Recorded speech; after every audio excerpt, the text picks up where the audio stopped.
Okay, so this month, as we're talking about relationships, I want to focus a little bit on some of the things that we do when we're in relationship with the people we're closest to. Those are the ones that can trigger us the fastest, because these are the relationships that we've probably had the longest and we spend the most time with. This might be a brother or a sister, a parent, a husband or a wife, or a boyfriend or girlfriend.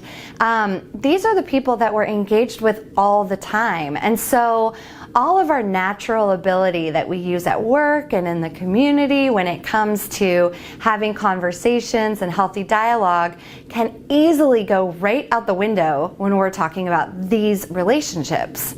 We have to remember that these are our most important relationships. And if we're working so hard, say at work or school, to maintain and build healthy dialogue and really keep discourse going, why wouldn't we want to do that at home as well?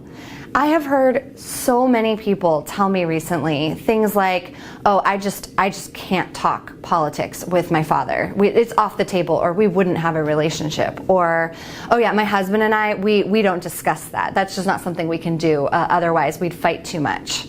So I do question that a little bit. I mean, why is the premise that you have to fight in order to have that conversation? Really, the only difference between you and, say, your father is that you're not maybe as willing to hold back as you might be with a work colleague or someone else in the community or a neighbor.